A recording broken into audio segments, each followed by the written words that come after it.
जय हिंद दोस्तों, मेरा नाम है गौरव और आप देखना स्टार्ट कर चुके हैं नॉलेज तो बनती है। इस वीडियो में बताने वाला हूं आपको टॉप जनरल साइंस के क्वेश्चंस के बारे में जो कि जनरली कॉम्पिटिटिव एग्जाम में पूछे जाते हैं तथा बार बार रिपीट होते हैं। तो चलिए स्टार्ट करते हैं बिना किसी देरी के। पहला क्वेश्चन है, 0 डिग्री सेंटीग्रेड कितने डिग्री फ़ारेनहाइट के बराबर होता है? 100 degree Fahrenheit, 30 degree Fahrenheit, 14 degree Fahrenheit या फिर 32 डिग्री फ़ारेनहाइट यानी 32 डिग्री फ़ारेनहाइट।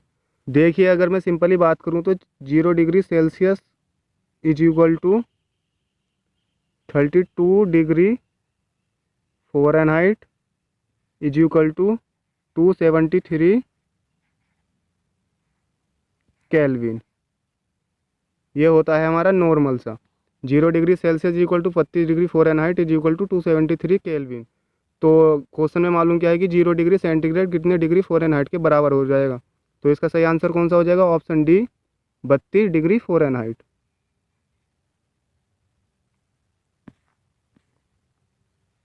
अगला क्वेश्चन है, 12 डिग्री सेल्सियस पर जल की भौतिक अवस्था क्या होती है? गैस, ठोस, द्रव या फिर आयनिक।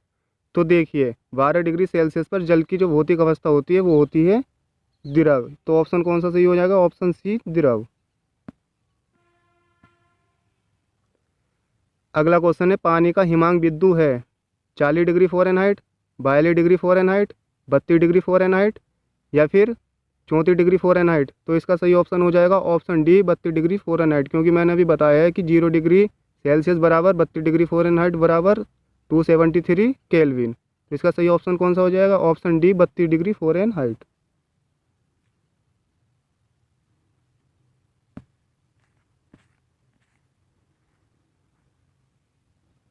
अगला क्वेश्चन है, परम शून्य ताप दर्शाता है 0 से 273 डिग्री सेल्सियस कम, 0 से 295 डिग्री सेल्सियस कम, 0 से 300 डिग्री सेल्सियस कम या फिर 0 से 255 डिग्री सेल्सियस कम।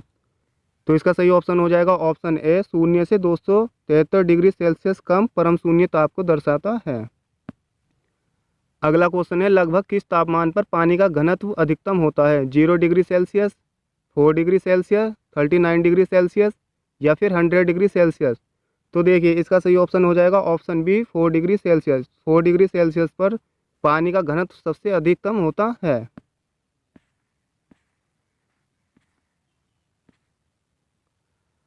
अगला क्वेश्चन है, केल्विन पैमाने का मानक कक्षीय तापमान कितना होता है? 98 केल्विन, 198 केल्विन, 237 केल्विन या फिर 373 केल्विन। तो देखिए, क्वेश्चन का जो ऑप्शन दिया है इसमें कोई ऑप्शन नहीं दिया है क्योंकि केल्विन पैमाने पर मानक तापमान होता है हमारा 273 केल्विन। तो ये वाला जो ऑप्शन है ये गलत हो जाएगा। इसकी जगह पर आएगा 273 केल्विन, जो हमारा राइट आंसर हो जाएगा 273 केल्विन।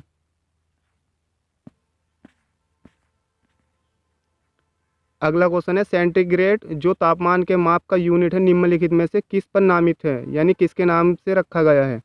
केल्विन, जीन पियर क्रिस्टीन, मार्टिन स्ट्रोमर या फिर एंडर सेल्सियस। तो इसका सही ऑप्शन हो जाएगा ऑप्शन डी, एंडर सेल्सियस।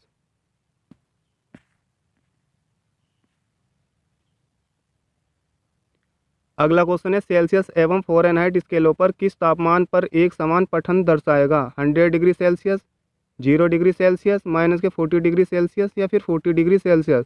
तो इसका सही ऑप्शन हो जाएगा ऑप्शन सी, -40 डिग्री सेल्सियस। अगला क्वेश्चन है, सेल्सियस केल्विन पैमाने पर तापमान को बदलने के लिए आपको निम्न में से क्या करना पड़ेगा? ऑप्शन ए है, दिए गए तापमान को 273 से गुणा करें। ऑप्शन बी है, दिए गए तापमान में 273 जोड़ें। ऑप्शन सी है, दिए गए तापमान को 273 से विभाजित करें या फिर ऑप्शन डी, दिए गए तापमान में से 273 घटाएं। तो इसका सही ऑप्शन हो जाएगा ऑप्शन बी, दिए गए तापमान में 273 जोड़ें। क्योंकि हम जानते हैं कि 0 degree Celsius is equal to 273 kelvin. अगर वैल्यू हमारी सेल्सियस में दी है, अगर वो केल्विन में चेंज कराएगा तो उसमें 273 ऐड कर देंगे। अगला क्वेश्चन है, उस तापमान का मान कितना होता है जो मानव शरीर में सामान्यतः माना जाता है? 95 डिग्री फ़ारेनहाइट, 97 डिग्री फ़ारेनहाइट या फिर ऑप्शन सी 98.6 डिग्री फ़ारेनहाइट या फिर ऑप्शन डी 96.8 डिग्री फ़ारेनहाइट। तो इसका सही ऑप्शन हो जाएगा ऑप्शन सी, 98.6 डिग्री फ़ारेनहाइट। जो बॉडी का नॉर्मल टेम्परेचर होता है वो होता है 98.6 डिग्री फ़ारेनहाइट।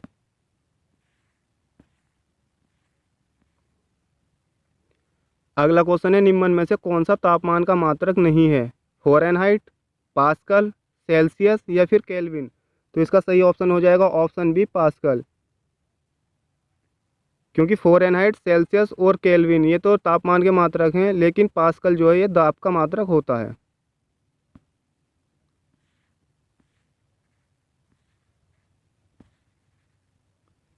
अगला क्वेश्चन है, सेल्सियस और केल्विन तापमान के बीच क्या संबंध है?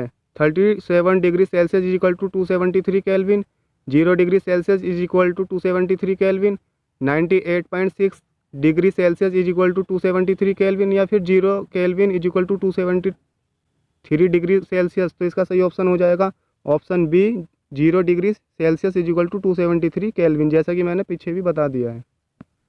अगला क्वेश्चन है, ऊनी कपड़े शरीर को जाड़े में गर्म रखते हैं क्योंकि ऊन ऊष्मा का कुचालक है, ऊन ऊष्मा का सुचालक है, ऊन शरीर के तापमान को बढ़ाता है या फिर ऊन शरीर के तापमान को घटाता है? तो इसका सही ऑप्शन हो जाएगा ऑप्शन ए, ऊन ऊष्मा का कुचालक है। इसलिए ऊनी वस्त्र जाड़ों में क्या रखते हैं? शरीर को गर्म रखते हैं।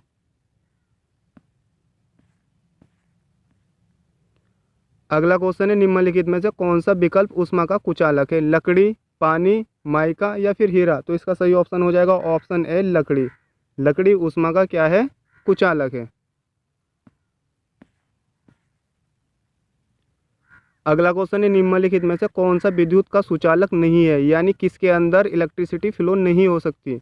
ऑप्शन ए, चीनी मिट्टी के बर्तन, option B, aluminium, option C, tungsten या फिर ऑप्शन डी, निकिल? तो इसका सही आंसर हो जाएगा ऑप्शन ए, चीनी मिट्टी के बर्तन।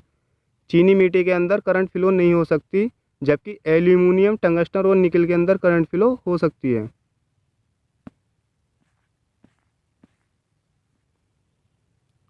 अगला क्वेश्चन हो जाएगा, निम्नलिखित में से कौन सा विद्युत आवेश का सुचालक है? कांच, कागज, तांबा या फिर पानी? तो देखिए, विद्युत आवेश का जो सुचालक है वो है तांबा।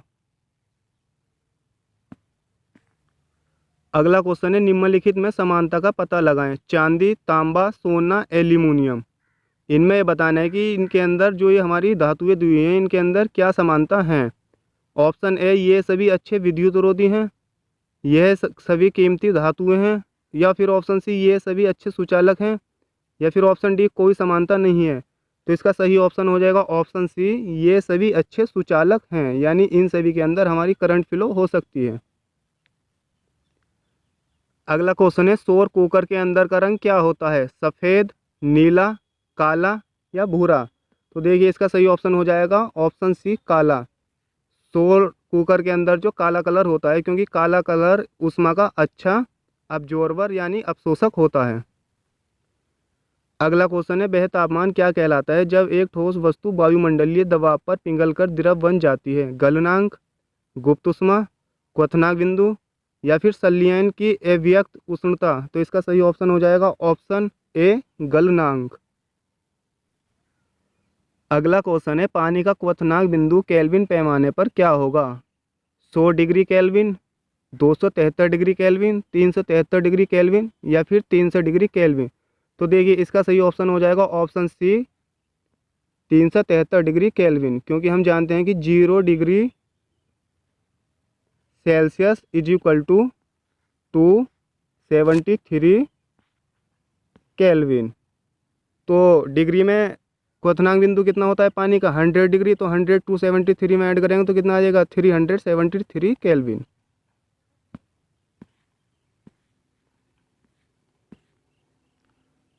अगला क्वेश्चन है, ब्रह्मांड की एंट्रोपी होती है न्यूनतम, शून्य, औसत या फिर अधिकतम? तो इसका सही ऑप्शन हो जाएगा ऑप्शन डी, ब्रह्मांड की जो एंट्रोपी होती है वो होती है अधिकतम।